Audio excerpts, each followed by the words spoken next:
नमस्कार साथियों, स्वागत है आप सभी का आजाद सीजीपीएससी एकेडमी के इस वृहद प्लेटफॉर्म पर। मेरा नाम है ऐश्वर्य अग्रवाल। जैसा कि आप जानते हैं, ये है पॉलिटी की क्लास, भारतीय संविधान की क्लास, जिसमें आज मैं पढ़ाऊंगा भारतीय संविधान की अनुसूचियां, ठीक है, जो कुल 12 है।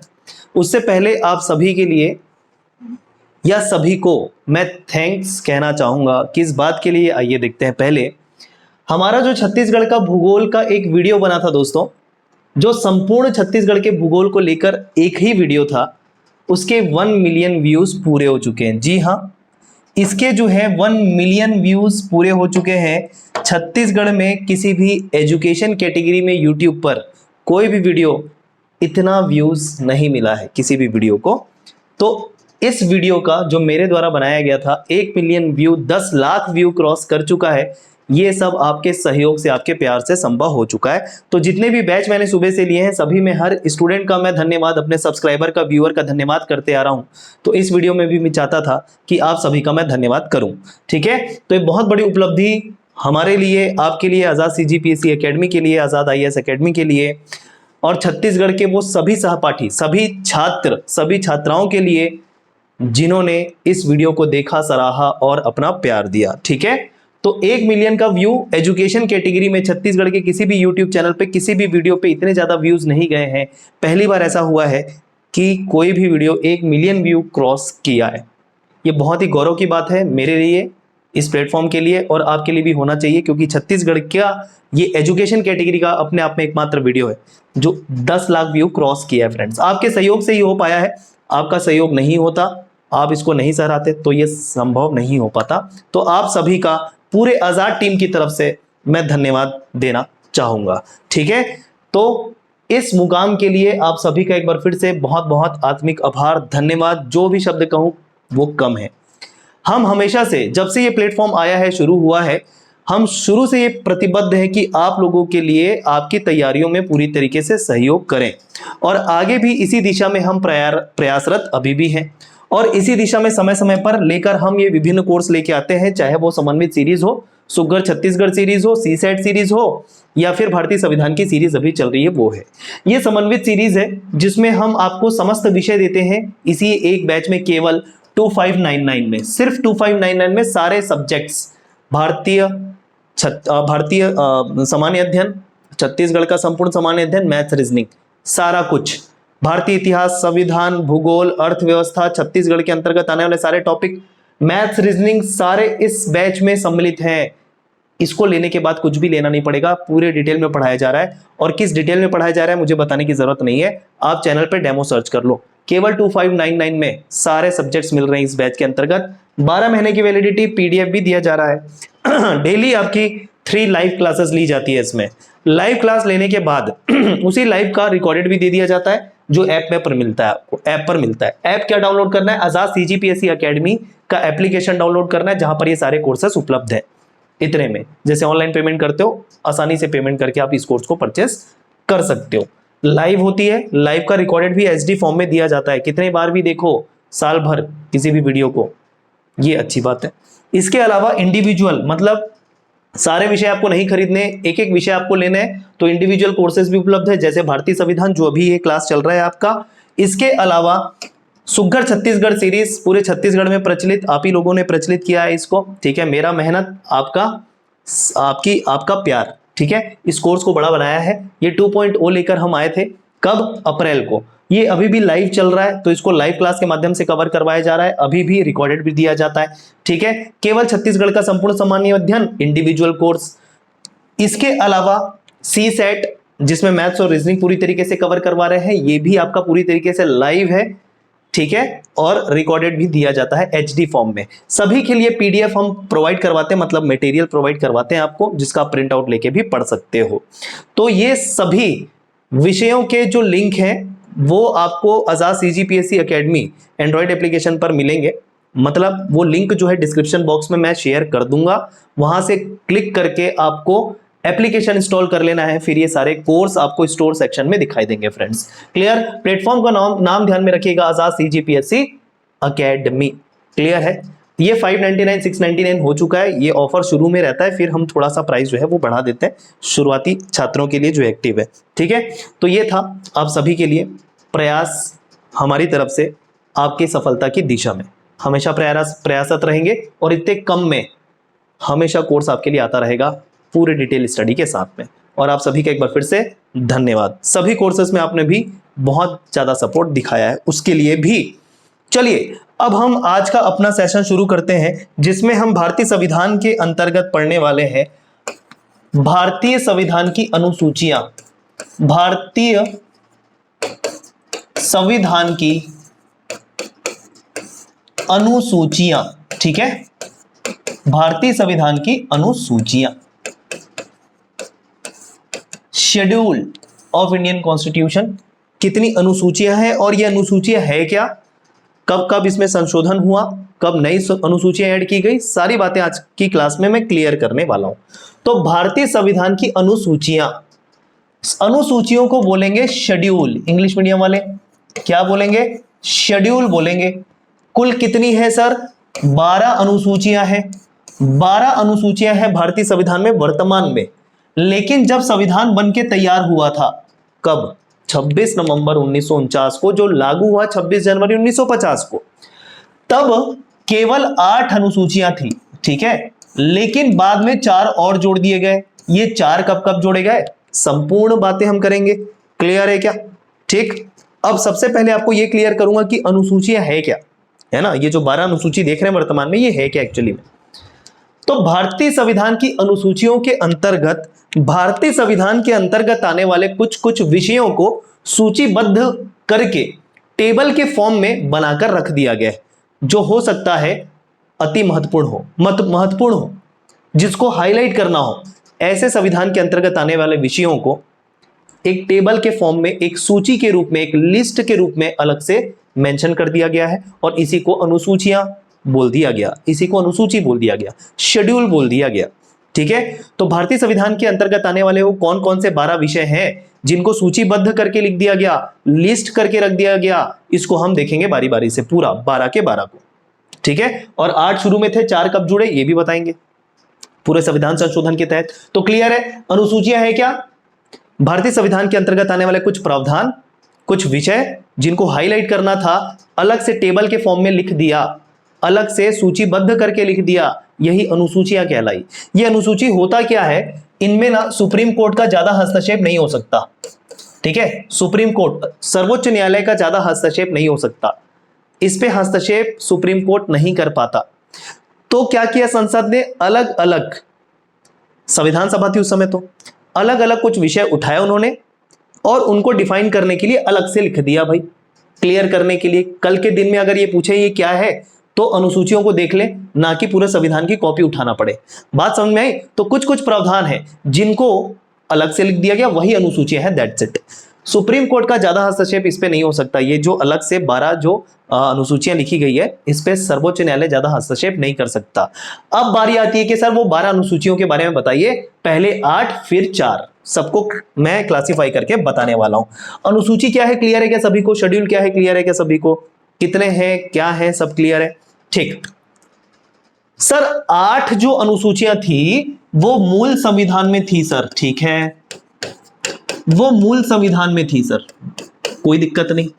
लेकिन इन चारों को, 4 अनुसूचियों को बाद में जोड़ा गया अलग अलग संविधान संशोधन के द्वारा, क्लियर। तो एक तरीका हो सकता है कि शुरू में मैं पूरे 8 पहले बता दूं और 4 को बाद में बता दूं, ठीक है। कैमरा को बार बार चेक करना पड़ता है कहीं कोई ब्लर तो नहीं हो जाए, ब्लर हो जाता है वीडियो बीच में जिनमें, तो अगर ब्लर हो जाए तो उसे थोड़ा सा मतलब टाइम दीजिएगा, वो अपने आप ठीक हो भी जाता है, क्लियर है। चलिए तो एक काम ये कर लेते हैं, ये 4 कब कब ऐड किए गए ये मैं पहले बता देता हूं, जब वो आएगा तो फिर से देख लेंगे, तो रिवीजन ही हो जाएगा अल्टीमेटली, कोई दिक्कत है नहीं इसमें, क्या बोलते हो। आइए, ये 4 मतलब 4 जो बाद में ऐड होने वाले अनुसूचियां हैं, इनको कब कब ऐड किया गया ये बताना चाह रहा हूं। इसमें जो आपकी 9वीं अनुसूची होगी, 9th शेड्यूल, ठीक है, जिसको बोलते हैं भूमि सुधार कानून, भूमि सुधार कानून 9वीं अनुसूची में रखा गया है। अब 9वीं 10वीं 11वीं 12वीं में क्या क्या आएगा अभी मैं सिर्फ बोल के बता रहा हूं, लिख के बताऊंगा जब वो आएगा। अभी केवल ये जो अनुसूचियां 4 बाद में ऐड की गई, ये कब कब की गई, कौन से संविधान संशोधन के तहत की गई, ये पहले बता रहा हूं। तो 9वीं अनुसूची, देखो 8 तो पहले से थी, 9वीं आएगी। 9वीं अनुसूची भूमि सुधार कानून थी। क्या थी? भूमि सुधार कानून। ये पहला ही संविधान संशोधन था। क्या था? First constitutional amendment 1951। ठीक, पहले ही संविधान संशोधन के अंतर्गत 1951 में पहली अनुसूची जोड़ी गई, सॉरी 9वीं अनुसूची जोड़ी गई।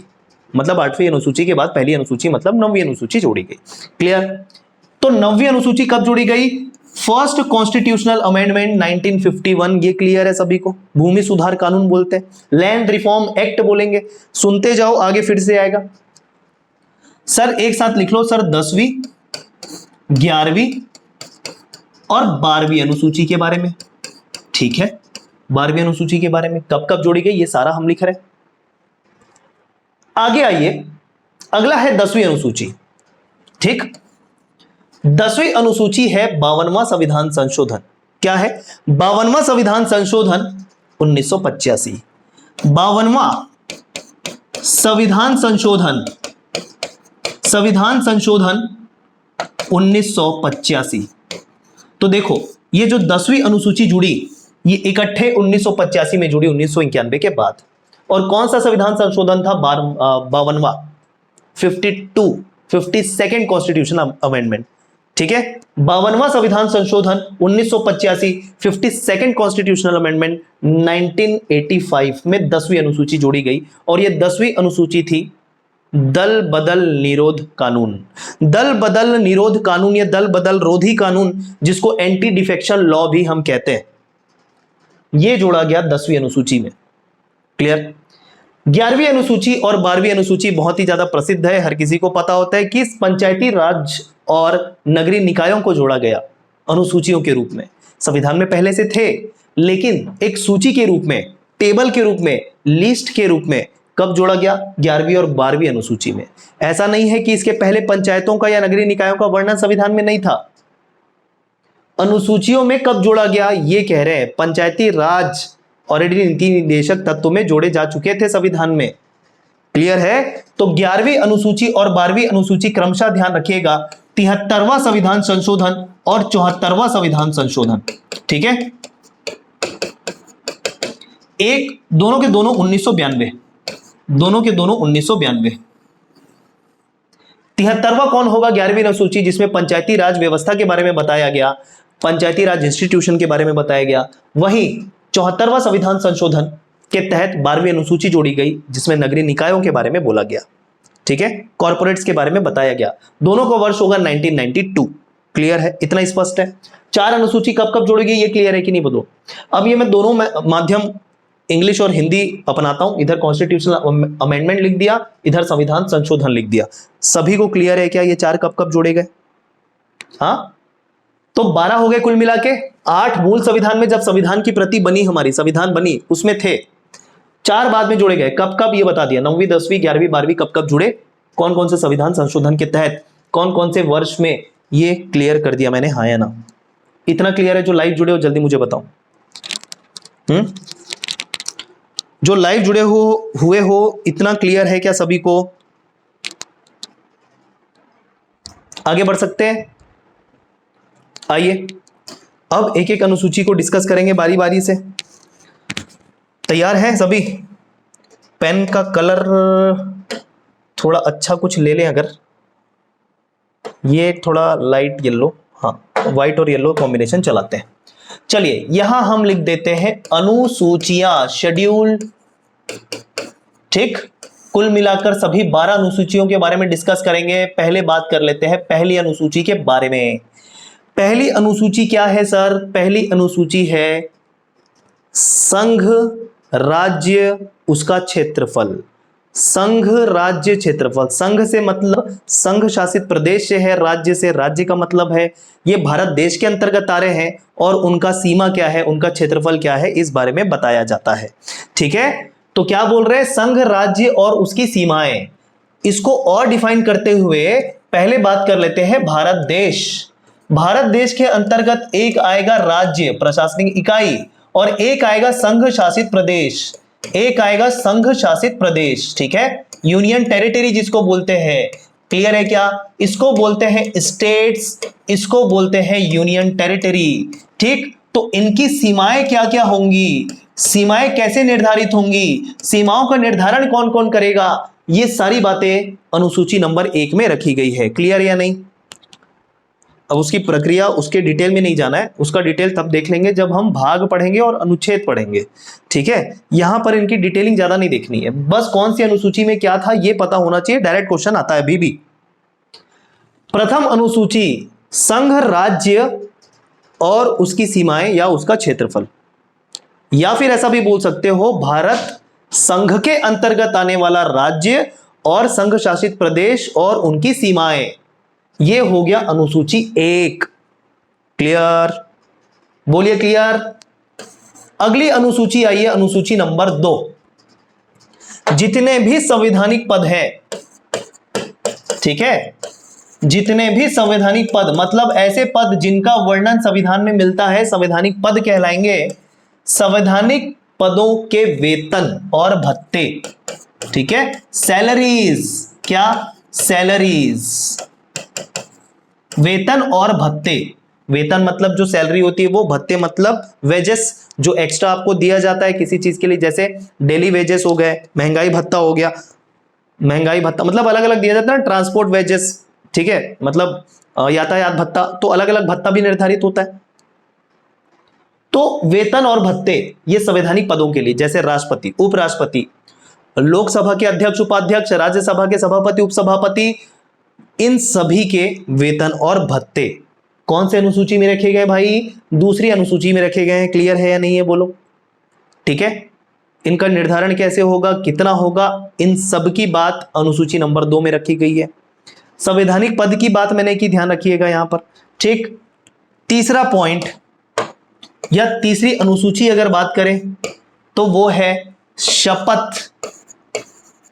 ठीक, इसको इंग्लिश में बोलेंगे ओथ, इसको इंग्लिश में क्या बोलेंगे? ओथ। ठीक है, शपथ पूरा अगर बोले तो शपथ और प्रतिज्ञान। कुछ पदों के शपथ और प्रतिज्ञानों को, अब ये दोनों में अंतर मैं बताऊंगा थोड़ी देर में, सुनिएगा पहले तो मैं क्या कह रहा हूं। कुछ पदों के शपथ और प्रतिज्ञान के बारे में वर्णित किया गया है अनुसूची नंबर 3 में। जैसे कोई सांसद है, संसद के अंतर्गत, विधायक है, कोई अन्य पद है, वो किस प्रकार शपथ लेंगे, उसका वर्णन अनुसूची 3 में रखा गया। मतलब सीधा आपको ध्यान रखना है, शपथ, कुछ पदों के, कुछ महत्वपूर्ण पदों के शपथ। यहां संवैधानिक पद नहीं जोड़ा हूं मैं, ध्यान रखिएगा। यहां पर उच्चतम न्यायालय एवं उच्च न्यायालय के मुख्य न्यायाधीश एवं अन्य न्यायाधीशों के शपथ भी शामिल है। क्लियर? सांसदों, विधायकों के साथ उच्चतम न्यायालय और उच्च न्यायालय के न्यायाधीशों के शपथ और प्रतिज्ञान भी शामिल है। अब मैंने बोला दो चीज, एक बोला शपथ और एक बोला प्रतिज्ञान। ठीक है, दोनों में अंतर समझिएगा। शपथ मतलब भगवान को साक्षी मानकर कुछ कहना कि मैं ऐसा ही करूंगा, भगवान की कसम खाना, यह शपथ होता है। शपथ तो मैं ईश्वर को साक्षी मानकर, ऐसा शब्द अगर शुरू होता है तो उसको शपथ बोलते हैं। ठीक है, आप शपथ लीजिए, तो मैं ईश्वर को साक्षी मानकर, यह शपथ कहलाता है। लेकिन वही चीज अगर आप बिना ईश्वर को साक्षी माने, बिना भगवान की कसम खाए, अगर आप किसी चीज को करने की ठानते हो, बोलते हो कि मैं ऐसा करूंगा ही, वो प्रतिज्ञान कहलाता है। दोनों में अंतर स्पष्ट है कि नहीं है बोलिए? लेकिन आपको इतनी चिंता नहीं करनी है सर शपथ प्रतिज्ञान दोनों होना चाहिए क्या? नहीं, केवल शपथ करके ध्यान रख लेना जो अनुसूची 3 में वर्णित है कुछ पदों के लिए। कौन कौन से पद आएंगे ये भी महत्वपूर्ण नहीं है, सीधा। ठीक है, 3 अनुसूची क्लियर है कि नहीं सभी को? मुझे बताइए हाँ या ना करके। याद होना चाहिए मेरी क्लास में, ये पूरा 12 के 12 जो है आज ही याद होने चाहिए। ठीक, आगे बढ़ जाए, चौथी अनुसूची के बारे में बात करें। चौथी अनुसूची सुन लो अभी से, क्या होगी? राज्यसभा में सीटों का आवंटन। क्या होगा? राज्यसभा में सीटों का आवंटन। ठीक है, आवंटन, allocation of seats in Rajya Sabha. कहां से? राज्यसभा में सीटों का आवंटन कैसे होता है? राज्य और केंद्र शासित प्रदेश के हिस्सों से होता है। राज्य के प्रतिनिधि मतलब विधानसभा के सदस्य के द्वारा और केंद्र शासित प्रदेशों के सदस्य के द्वारा। क्लियर है क्या? तो राज्यसभा में सीटों का आवंटन कैसे होगा उसकी बात कर रहे हैं। मतलब राज्यों से कितना हिस्सा होगा पर्टिकुलर राज्यसभा की सीट, और केंद्र शासित प्रदेश से कितना हिस्सा होगा राज्यसभा की सीट के अंतर्गत, इसकी बात करते हैं। तो ये भूलना, मतलब ऐड करना मत भूलना, जिसमें आपका आएगा राज्य और केंद्र शासित प्रदेशों के लिए, राज्य और केंद्र शासित प्रदेशों के लिए राज्यसभा की सीटों का आवंटन। किस राज्य को राज्यसभा की कितनी सीट मिलेगी, किस केंद्र शासित प्रदेश को राज्यसभा की कितनी सीट मिलेगी, उसके आवंटन की बात कर रहे हैं। मतलब कुल मिला के जो 245 सीट देखते हैं हम राज्यसभा में, वो किस राज्य को कितनी कितनी सीट दी जाएगी, किन किन राज्यों को कितनी कितनी सीट दी जाएगी, किन केंद्र शासित प्रदेशों को कितनी कितनी सीट दी जाएगी, उसका वर्णन है अनुसूची 4 में। हाँ या ना? आगे बढ़े, आइए 5वीं अनुसूची की बात कर लेते हैं। यहां पर 5वीं अनुसूची की बात करते हैं। 5वीं और 6वीं एक साथ ध्यान रखना, क्योंकि इसमें शेड्यूल एरियाज और शेड्यूल ट्राइब्स के बारे में बताया गया है। ठीक है, उनके प्रशासन और नियंत्रण के बारे में, उनके एडमिनिस्ट्रेशन एंड कंट्रोल के बारे में बताया गया है। किसके बारे में बोला? शेड्यूल एरियाज और शेड्यूल ट्राइब्स के बारे में। क्लियर है या नहीं है? ठीक, तो सबसे पहला 5वीं अनुसूची की बात कर लेते हैं। ठीक, शेड्यूल कास्ट और शेड्यूल ट्राइब, मतलब हिंदी में भी सुनिएगा हिंदी मीडियम वाले, अनुसूचित जाति और अनुसूचित जनजाति के क्षेत्रों के संबंध में प्रशासन और नियंत्रण। अनुसूचित जाति और अनुसूचित जनजाति क्षेत्रों के संबंध में, ठीक, प्रशासन और नियंत्रण। क्लियर है क्या? तो एससी एसटी क्षेत्र या क्षेत्रों के प्रशासन और नियंत्रण। ठीक है, नियंत्रण मतलब ऐसे क्षेत्र जो अनुसूचित क्षेत्र घोषित कर दिए गए हैं या अनुसूचित जनजाति क्षेत्र घोषित कर दिए गए हैं। एक शेड्यूल्ड एरियाज कहलाएगा शेड्यूल कास्ट के लिए, और एक शेड्यूल ट्राइब्स के लिए एरिया शेड्यूल ट्राइब्स एरिया कहलाएगा। ठीक है, तो ऐसे क्षेत्रों के लिए प्रशासन कैसे होगा, उनका नियंत्रण किसके हाथों में होगा, उन सब बातों का जिक्र अनुसूची 5 में किया गया है। क्या बोलते हो?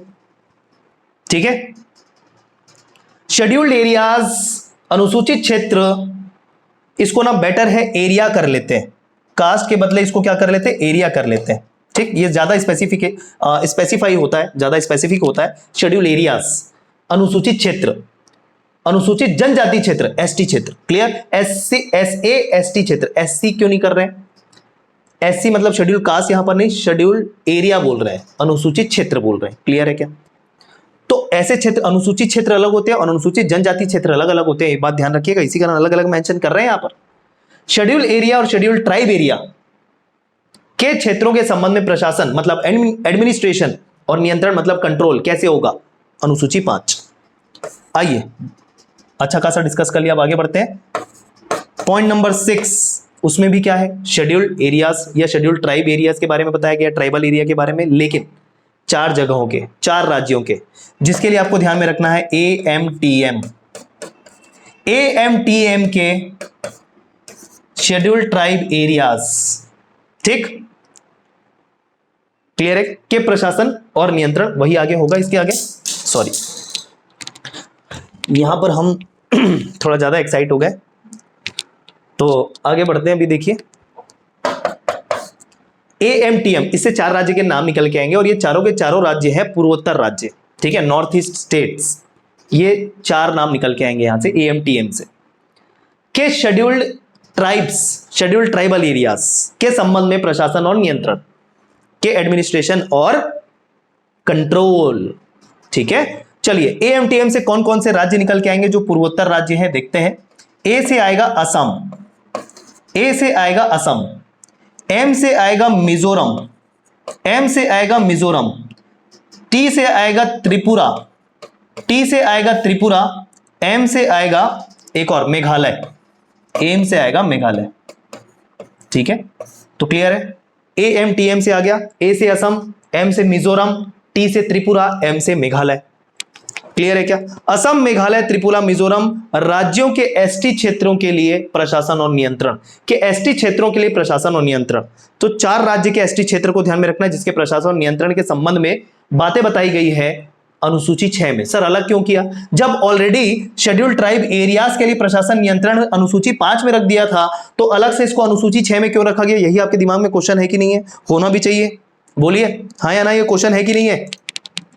सर जब अनुसूची 5 में, बातों को समझो मेरे, जब अनुसूची 5 में शेड्यूल एरिया और शेड्यूल ट्राइबल एरियाज के बारे में बात कर दी गई थी, ऑलरेडी उनके प्रशासन नियंत्रण के बारे में बात कर दी गई थी, तो इन 4 राज्यों के अनुसूचित क्षेत्रों को या अनुसूचित जनजाति क्षेत्रों को अलग से क्यों लिखा गया? तो देखिए, ये असम, मिजोरम, त्रिपुरा, मेघालय, ये 4 ऐसे राज्य हैं जो पूरी तरीके से शेड्यूल्ड ट्राइबल एरियाज कहलाते हैं। यहां पर के जो ट्राइब्स है, उनका जो रहन सहन है, उनकी परंपरा जो है, वो बाकी अनुसूचित क्षेत्रों के कंपैरिजन में, अनुसूचित जनजाति क्षेत्रों के कंपैरिजन में और भी अलग है। तो यहां पर वो कानून नहीं चलेगा जो बाकी एसटी क्षेत्रों में चलता है। यहां पर और भी ज्यादा विशेष रियायत दी गई है जनजातियों को, यहां और भी ज्यादा विशेष रियायत दी गई है जनजातियों को। तो यहां के जो प्रशासन और नियंत्रण जनजाति क्षेत्रों के संबंध में अन्य देशों के जनजाति क्षेत्रों की कंपैरिजन में अलग चलते हैं। यहां और भी ज्यादा रियायत दी गई है। बात समझिए, जनजातियों को रियायत देने की बात कर रहे हैं। क्लियर?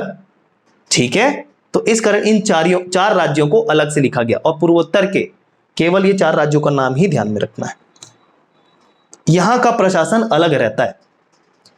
देखो, ये भी एसटी एरियाज, ये भी एसटी एरियाज, बाकी देशों के एसटी एरियाज में जो प्रशासन है और यहां पर के चारों के जो एसटी एरिया के जो प्रशासन है, एडमिनिस्ट्रेशन है, दोनों में फर्क है बहुत ज्यादा। ठीक है। अब इसके बारे में कभी टाइम मिले तो पढ़ना डिटेल में, एग्जाम पॉइंट ऑफ व्यू से उतना इंपॉर्टेंट नहीं है कि यहां पर शेड्यूल्ड ट्राइबल मतलब शेड्यूल्ड ट्राइब्स एरियाज जो है वहां कैसे प्रशासन चलता है, उसको आराम से आप देखिएगा अगर इंटरेस्ट हो तो। क्लियर? तो अंतर है, इस वजह से अलग अलग रखा गया। एकदम क्लियर? AMTM से असम, मिजोरम, त्रिपुरा, मेघालय। एक और बात, AMTM से जो 2 बार M आ रहे हैं, उसमें एक बार मेघालय है, एक बार मिजोरम है। M से मणिपुर मत कर देना, M से मणिपुर मत कर देना, ठीक है, क्योंकि मणिपुर भी एक पूर्वोत्तर में आने वाला राज्य है। M से मणिपुर कर दिया तो हो जाएगा गलत। दोनों M से, एक M से मिजोरम, एक M से मेघालय आ रहा है, ना कि मणिपुर। हाँ या ना? मणिपुर नहीं आएगा M से, ये ध्यान रख लेना बस इस अनुसूची 6 में। क्लियर? क्या बस उसी में कंफ्यूजन हो सकता है। आगे बढ़े, आगे बढ़े फ्रेंड्स। 6 अनुसूची हो गई सर। 7वीं अनुसूची के बारे में बताइए। 7वीं अनुसूची लिखिए यहां पर, 7वीं अनुसूची। ठीक है। अनुसूची 7, अनुसूची 7, 7 से सूची विभाजन याद रहेगा? हाँ, अनुसूची 7, 7 से सूची विभाजन। क्या? 7 से सूची विभाजन। क्लियर? क्या 7 से सूची विभाजन? सूची विभाजन मतलब आपकी 3 टाइप की जो लिस्ट है, ये आप पहले भी सुन चुके हो। ये लिस्ट डिवीजन कर सकते हो। लिस्ट के बारे में बात कर रहे हैं। कौन सी लिस्ट? सर 3 प्रकार की लिस्ट की बात कर रहे हैं। एक संघ सूची, संघ सूची, यूनियन लिस्ट। दूसरी बात कर रहे हैं राज्य सूची, मतलब स्टेट लिस्ट। और एक तीसरी प्रकार की सूची होती है समवर्ती सूची, समवर्ती सूची, जिसको बोलते हैं कंकरेंट लिस्ट। ठीक, ये 3 प्रकार की सूची की बात करते हैं। ये सूची क्या है सर? ये सूची विषय है कि कौन से विषय पर किसका अधिकार होगा। कोई भी मुद्दा, जैसे मैंने बोल दिया पुलिस, मैंने बोल दिया एजुकेशन, मैंने बोल दिया चिकित्सा, मैंने बोल दिया रक्षा, ये सारे अलग अलग विषय हो गए जिस पे प्रशासन किया जाना है। तो किस विषय पर केंद्र का अधिकार होगा, किस विषय पर राज्य का अधिकार होगा और किस विषय पर दोनों का अधिकार होगा, इसको लेके पूरा बंटवारा कर दिया गया है विषयों का। उसी विषय को सूची कहा गया और इसी को सूची विभाजन कहा गया। ठीक है। तो ऐसे विषय या ऐसी सूची जिसपे अधिकार केंद्र का होगा, संघ सूची के अंतर्गत विषय रखे जाएंगे। ऐसा सूची या ऐसे विषय जो जिसपे अधिकार राज्यों को होगा, राज्य सूची के अंतर्गत रखे गए हैं। और ऐसे विषय जिसपे दोनों का अधिकार है, समवर्ती सूची के अंतर्गत रखे गए, कॉन्करेंट लिस्ट के अंतर्गत रखे गए। सर कितने कितने विषय हैं, ये भी इंपॉर्टेंट है। तो देखिए कितने कितने विषय हैं, 2 तरीके से क्लासिफाई करते हैं। एक कि मूल संविधान में कितने थे, कितने कितने विषय थे जब संविधान बना था, तो कितने कितने विषय बांटे गए थे शुरू में, लेकिन अब वर्तमान में कितने कितने विषय हैं ये भी बताइएगा। ठीक है, ये दोनों अंतर है। जब मूल संविधान बना था तब कितने कितने विषय बांटे गए थे केंद्र, राज्य और समवर्ती को, और वर्तमान में कितने कितने हैं ये बताइए, दोनों अलग अलग है। क्लियर? ध्यान रखिएगा, मूल रूप से संघ सूची में जिसपे केंद्र का अधिकार था 97 विषय थे। कितने थे? 97 विषय। अभी पहले मूल संविधान में देख लेते हैं। ठीक है, राज्य सूची में 66 विषय रखे गए थे। राज्य सूची में 66 विषय रखे गए थे, जबकि समवर्ती सूची में 47 विषय रखे गए थे। जब संविधान बना था तब की बात है। केंद्र को 47 विषय ऐसे दिए गए थे जब केंद्र का ही उस पर अधिकार था, उस पर निर्णय लेने का अधिकार था। राज्यों को 66 विषय दिए गए थे, जैसे एजुकेशन, चिकित्सा, ये राज्यों के विषय हैं, पुलिस राज्यों के विषय। तो वैसे ही 66 विषय, हर विषय को याद करने की बिल्कुल जरूरत नहीं है, ध्यान से सुन लो। हर एक विषय को ध्यान में नहीं रखना, बस उदाहरण देख लेना कि कौन कौन से विषय केंद्र के अंतर्गत आते हैं, कौन से राज्य के अंतर्गत आते हैं, और कौन सा कॉमन मुद्दा है, कॉमन विषय है जो दोनों के अंतर्गत आते हैं, मतलब समवर्ती सूची के अंतर्गत आने वाले विषय। बस देख लेना आइडिया के लिए कि कौन कौन से मेन विषय हैं। पूरे पूरे याद करने जरूरी बिल्कुल भी नहीं है। ठीक है, करना भी नहीं, होगा भी नहीं। अब वर्तमान में कितने कितने बताइए सर। तो देखिए, वर्तमान में कहीं पर बोला जाता है 100, कहीं पर बोला जाता है 98। ये दोनों की जानकारी मिलती है।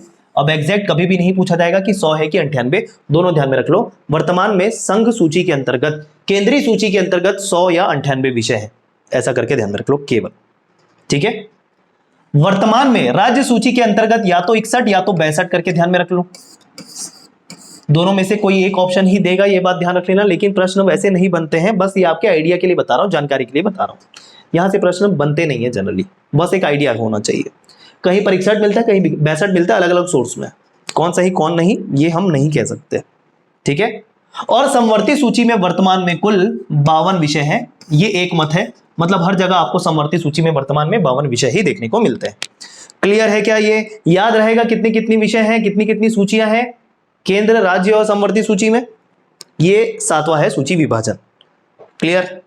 सूची विभाजन क्लियर हो गया क्या? 7वां अनुसूची, सूची विभाजन कैसे याद रहेगा? सूची 7, 7 से सूची विभाजन, 7 से सूची विभाजन। Clear? List classification, subject distribution, okay, between centre state. ठीक, और दोनों में कॉमन वो है समवर्ती, मतलब कंकरेंट। चलिए आगे आइए, अगली अनुसूची, दैट इज 8th शेड्यूल, 8वीं अनुसूची। ठीक है, संविधान द्वारा मान्यता प्राप्त भाषाएं। संविधान द्वारा मान्यता प्राप्त भाषाएं। ठीक, कमेंट करके मुझे बताइएगा, और जो रिकॉर्डेड देख भी रहे हैं वो भी चिंतन मनन करिएगा, बताइएगा, अपने मन में सोचिएगा जो मैं पूछ रहा हूं। वर्तमान में भारत की राजभाषा कौन सी है? वर्तमान में भारत की राजभाषा या राष्ट्रभाषा कौन सी है? राजभाषा, राष्ट्रभाषा का मतलब एक ही निकलता है। वर्तमान में राष्ट्रभाषा भारत की कौन सी है? अगर मैं आपसे पूछूं तो कमेंट करके बताइए। भारत में वर्तमान में भारत की राष्ट्रभाषा, भारत की राष्ट्रभाषा कौन सी है? ठीक है, मुझे पता था कुछ लोग जवाब देंगे हिंदी, तो बहुत सारे लोगों के आंसर हिंदी आए हैं और यहीं पर वो गलत हो जाते हैं। एक ने जवाब दिया दीप्ति जी ने कि कोई सी भी नहीं है। वेरी गुड दीप्ति जी, यहां पर सही है बिल्कुल। भारत में वर्तमान में कोई भी भाषा राष्ट्रभाषा के रूप में दर्जित नहीं है। हिंदी को राष्ट्रभाषा कभी भी नहीं बोला जाता। कुछ लोग मातृभाषा जरूर बोल देते हैं उसको, लेकिन हिंदी राष्ट्रभाषा नहीं है। भारत में किसी भी भाषा को राष्ट्रभाषा का दर्जा अभी तक नहीं दिया गया है। क्यों? मतभेद है। भारत के मध्य भाग और उत्तर भाग में हिंदी बोली जाती है, जबकि दक्षिण भारत में अपने अपने रीजनल लैंग्वेजेस बोले जाते हैं। ठीक है, तो इसी असमानताओं के कारण कोई भी एक लैंग्वेज को पूरे भारत के लिए एक राष्ट्रभाषा का दर्जा कभी भी नहीं दिया गया है। ठीक है, तो कोई भी एक भाषा भारत की राष्ट्रभाषा नहीं है। ठीक, ये क्लियर है आपको?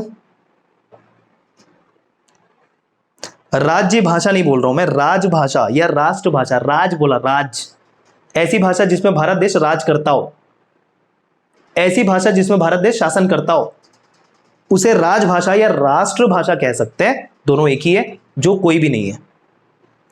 क्लियर है? एकदम क्लियर है क्या? कोई भी नहीं है। Very good. लेकिन ये संविधान द्वारा मान्यता प्राप्त भाषाएं हैं जिनको कार्यालयीन भाषाएं भी कहते हैं, ऑफिशियल लैंग्वेजेस भी कहते हैं। मतलब ऐसी भाषाएं जिनमें कार्यालय में काम लिए जा सकते हैं अपनी अपनी क्षेत्र की सुविधा के अनुसार, वो सभी वर्णित है अनुसूची 8 में। इनको क्या बोला गया? संविधान द्वारा मान्यता प्राप्त भाषाएं। संविधान ने ऐसी भाषाओं को जो भारत के अंतर्गत बोली जाती है उनको संविधान ने मान्यता दे दी। ऐसी भाषाएं कार्यालयीन भाषाएं या औपचारिक भाषाएं कहलाती है। कार्यालयीन क्यों बोल रहे हैं, ऑफिशियल लैंग्वेज क्यों बोल रहे हैं? संविधान द्वारा मान्यता प्राप्त है और कार्यालय में मतलब ऑफिस में उनसे काम लिया जा सकता है उस भाषा में। किसी क्षेत्र में अगर जाओ, जैसे मान लेते हैं आप जाओ तमिल में, तमिलनाडु में, वहां तमिल में कार्यालय में काम किए जा सकते हैं। अगर आप महाराष्ट्र जाओगे तो मराठी में काम किए जा सकते हैं। हिंदी भाषी राज्यों में जाओ तो हिंदी में कार्य किए जा सकते हैं। तो ये सारे भाषाएं कार्यालयीन भाषाएं भी कहलाते हैं। कुल मिलाकर जो संविधान द्वारा मान्यता प्राप्त भाषाएं जिनको कार्यालयीन भाषा कह रहे हैं, कुल मिलाकर है 22। कितने हैं कुल? 22 भाषाएं हैं, 22। क्लियर है क्या? लेकिन इस 22 का फिर से हम विभाजन कर देते हैं 14 और 8 में। मतलब जो 14 भाषाएं थी ये मूल संविधान में थी, मूल संविधान में थी, जबकि ये 8 जो है बाद में जोड़ी गई अलग अलग संविधान संशोधन के द्वारा, बाद में जोड़ी गई अलग अलग संविधान संशोधन के द्वारा। अब ये 8 कौन कौन सी भाषाएं हैं इनको मैं थोड़ी देर में बता दूंगा कि जो बाद में जुड़े। कुल मिला के 22। मूल संविधान में जब संविधान बना था तो 14 भाषाएं थी, बाद में 8 भाषाओं को और जोड़ा गया। कब कब जोड़ा गया, कौन कौन से संविधान संशोधन के द्वारा, ये मैं पूरा बताऊंगा। सीजीपीएससी के द्वारा एक प्रश्न पूछा गया था, निम्नलिखित में से कौन सी कार्यालयीन भाषा नहीं है। 4 ऑप्शन दिए गए थे जिसमें 2 ऑप्शन में लोगों को बहुत ज्यादा डाउट हुआ था, एक संस्कृत और एक अंग्रेजी। ठीक है, एक संस्कृत और एक अंग्रेजी। लोगों ने ज्यादातर संस्कृत मारा था और वो गलत हो गए थे क्योंकि आंसर था अंग्रेजी। अंग्रेजी को, इंग्लिश को इन 22 कार्यालयीन भाषाओं में स्थान नहीं दिया गया है। क्लियर है या नहीं? आप बोलोगे सर बहुत जगह जाते तो इंग्लिश में ही कार्य होता है सर ऑफिस में। वो हो जाता है क्योंकि उसमें इंटरफेरेंस नहीं है किसी का। प्राइवेट फर्म भी हो सकते हैं जो इंग्लिश में काम कर सकते हैं, इवन सुप्रीम कोर्ट भी इंग्लिश में काम करता है। लेकिन इंटरेस्टिंग बात यह है कि संविधान के द्वारा अंग्रेजी को संवैधानिक भाषा का दर्जा नहीं मिला हुआ है। इस कारण वो स्लिप ऑफ टंग होता है। इस कारण उनको 22 कार्यालयीन भाषा या फिर संवैधानिक भाषा का दर्जा नहीं मिला है। किसको? अंग्रेजी को। अंग्रेजी शामिल नहीं है फ्रेंड्स। ठीक है, अब मैं सब भाषाओं के नाम ले देता हूं, एक बार सुन लो, कान में रहेगा तो ध्यान में रहेगा। ठीक, लिखने की जरूरत नहीं है, याद करने की जरूरत नहीं है, याद होंगे भी नहीं। पहले बात कर लेते 14 की, फिर 8 तो कब कब जुड़े, ये तो याद ध्यान में करना ही है। देखिए 22 कौन कौन से हैं। असमिया, बांग्ला, बोडो, डोगरी, गुजराती, हिंदी, कन्नड़, कश्मीरी, कोंकणी, मैथिली, मलयालम, मणिपुरी, मराठी, नेपाली। नेपाली भी ध्यान रखिएगा है। ठीक है, 22 भाषाओं में सम्मिलित जो संविधान का दर्जा प्राप्त है भारत में।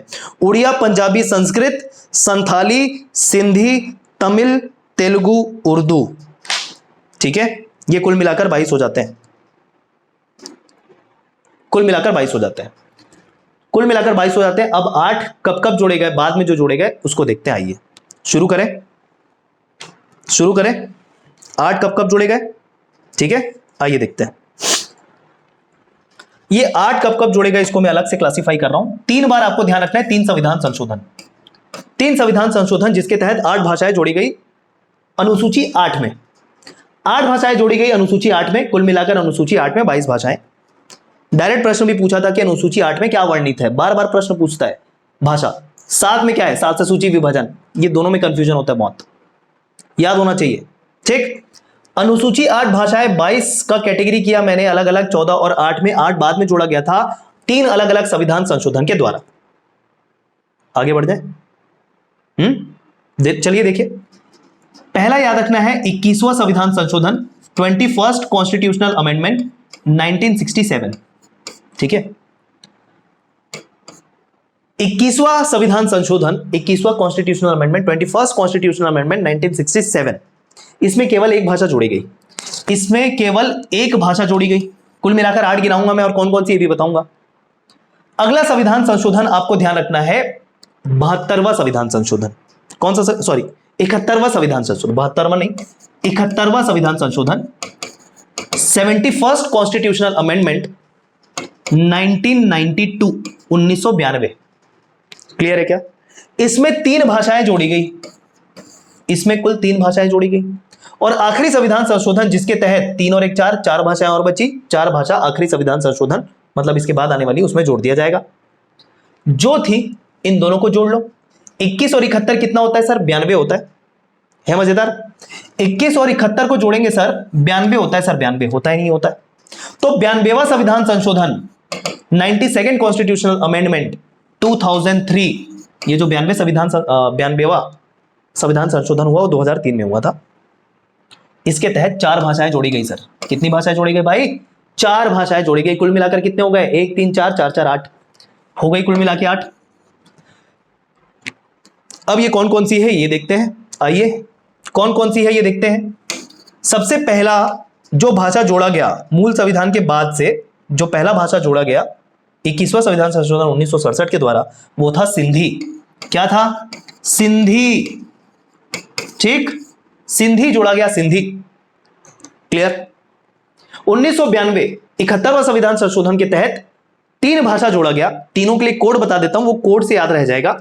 कोड रहेगा मकोने। कोड क्या रहेगा? मकोने।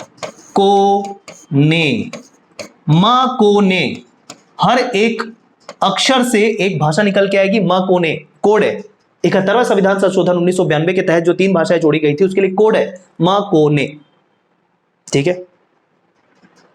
म से आएगा मणिपुरी, म से आएगा मणिपुरी, को से आएगा कोंकणी और ने से आएगा नेपाली। ठीक है क्या? ये 3 भाषा ऐड किया गया 71st कॉन्स्टिट्यूशनल अमेंडमेंट। क्लियर है क्या? पहली एक भाषा दूसरे संविधान संशोधन के तहत, दूसरा मतलब इसमें ना, इसके तहत 3 भाषा और इसका अब 4 भाषा बताने वाला हूं। इसके तहत 4 भाषा बताने वाला हूं। 4 भाषाओं के लिए कोड बताऊंगा। आइए देखते हैं ये 4 भाषाएं कौन कौन सी थी। इसके लिए कोड ध्यान में रखना, MBDS। MBDS कोड याद रखना। MBBS पता होता है ना, MBBS डॉक्टरी जो होती है उसको MBBS बोलते हैं। तो MBBS ना करके MBDS याद रख लेना, कोड है। जब तीसरी बार संविधान संशोधन करके 4 भाषाएं जोड़ी गई थी। हर एक लेटर से आपको एक भाषा निकल के आएगी। देखते हैं, आइए देखें। M से आएगा मैथिली। क्या आएगा? मैथिली। कहां बोली जाती है? बिहार के दक्षिण क्षेत्र में मैथिली बोली जाती है, मैथिली। ठीक है सर, M से आ गया मैथिली। B से आएगा बोडो। B से आएगा क्या? बोडो। बोडो कहां बोला जाता है? बोलो। असम में बोला जाता है। एक जनजाति का नाम भी है ना असम में, बोडो। ठीक है, क्लियर है कि नहीं है? असम में बोला जाता है, जनजाति का नाम भी है बोडो। सुने होंगे, कई बार सुने होंगे यार। ठीक। डी से आएगा डोगरी। डोगरी, डोगरी नहीं, डोगरी। ठीक है, ये डोगरी कहां बोला जाता है? जम्मू कश्मीर में। क्लियर है क्या? डोगरी कहां बोला जाता है? जम्मू कश्मीर में बोला जाता है। और एक एस से आएगा संथाली। ठीक है, एस से आएगा संथाली। और ये संथाल का नाम जब भी ध्यान में आता है ना, झारखंड ध्यान में आना चाहिए। संथाल विद्रोह से लेकर संथाल जनजाति, संथाल भाषा, झारखंड याद आना चाहिए। क्लियर या नहीं? तो ये 4 भाषाएं हो गई, कुल मिला के 8 भाषाएं होगी जो बाद में जुड़ी। क्लियर है सभी को? क्या लिख सकते हो? मैथिली साउथ बिहार वाले एरिया में, बोडो असम में, डोगरी जम्मू एंड कश्मीर में और संथाली झारखंड में। हाँ, ये तो बताना रह गया। मणिपुरी तो मणिपुर में बोला जाएगा, ये तो क्लियर है। कोंकणी कहां बोला जाता है? कोई कमेंट करके बताएगा कोंकणी कहां बोला जाएगा? कोंकण तट आपने नाम सुना होगा, कोंकण तट। कोंकण तट किसको बोलते हैं? वो जो मुंबई और गोवा वाला तट है ना सर, उसको कोंकण तट बोला जाता है। तो कोंकणी बोली जाएगी गोवा में। कहां बोला जाएगा कोंकणी? गोवा में बोला जाएगा कोंकणी। क्लियर क्या? और नेपाली कहां बोला जाएगा? नेपाल का कोई क्षेत्र भारत में तो है नहीं, मतलब नेपाल एक अलग देश है, लेकिन नेपाली एक भाषा गोरखा लोग बोलते हैं। तो भारत में कोई एक नेपाली क्षेत्र नहीं है, तो इसका कोई क्षेत्र नहीं है, मतलब नेपाली कहीं पर भी बोली जा सकती है भारत के अंतर्गत, उसका कोई क्षेत्र विशेष नहीं है। क्लियर या नहीं? कोंकणी गोवा में बोली जाएगी, ध्यान रखना। आई होप ये 8 जो अनुसूची 8 के अंतर्गत आने वाली भाषाएं थी उसको आपने नाम भी सुन लिया, और 8 कब कब जोड़े गए, कौन कौन से संविधान संशोधन के तहत, और कौन कौन सी भाषा क्लियर हो गई होगी। आगे बढ़ जाए हम। अब जो अनुसूची बाद में जोड़ी गई थी 9वीं 10वीं 11वीं 12वीं उसको देख लेते हैं। आइए, ये 8 ना मूल संविधान में थी सर, मूल संविधान में थी 8 अनुसूची, लेकिन सर इसको तो बाद में जोड़ा गया। भैया ये मूल संविधान में थी 14, 8 बाद में जोड़ दिए, लेकिन ये मूल संविधान में था 8वां अनुसूची। समझ रहे दोनों में अंतर? ठीक है, आगे आओ सर। अनुसूची 9 के बारे में बात करो, ये तो बता दिया आप। अनुसूची 9 क्या है? अनुसूची 9 है भूमि सुधार कानून, भूमि सुधार कानून, ठीक है। लैंड रिफॉर्म एक्ट, भूमि सुधार कानून, बहुत सारी भूमि में, मतलब भूमि में बहुत सारे सुधार किए गए, वो बहुत ही डिटेल टॉपिक है, उसकी बात आप बाद में कर लेंगे, ठीक है। भूमि सुधार कानून, लैंड रिफॉर्म एक्ट, ये अनुसूची कब जोड़ी गई थी ये भी आपको बता दिया कि पहले ही कॉन्स्टिट्यूशनल अमेंडमेंट था, पहला ही संविधान संशोधन था 1991 का, ठीक है क्या? क्लियर है? अगली अनुसूची 10वीं, इसमें दल बदल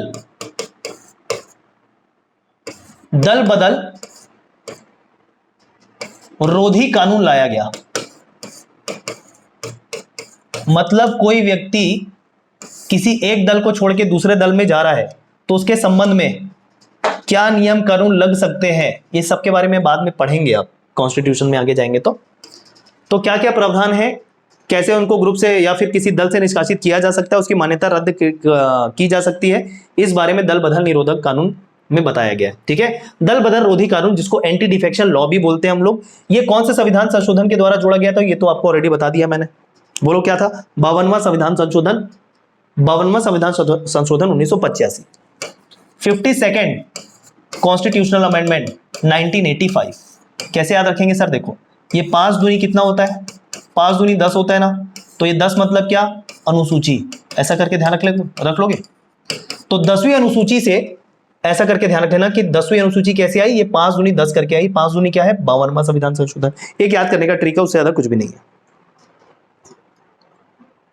सिंधी का भी कोई क्षेत्र नहीं है बॉस, सच्चिदानंद। सिंधी या सिंध क्षेत्र जैसा भारत में जिस भाषा का कोई क्षेत्र नहीं है भारत में, जैसे सिंध क्षेत्र भारत में कोई ऐसा स्पेसिफिक है नहीं, तो सिंधी भी कहीं पर भी बोली जा सकती है, ठीक है सच्चिदानंद। मतलब सिंधी लोग बोलेंगे, एक समूह के द्वारा बोलेंगे, क्षेत्र विशेष पे नहीं बोलेंगे।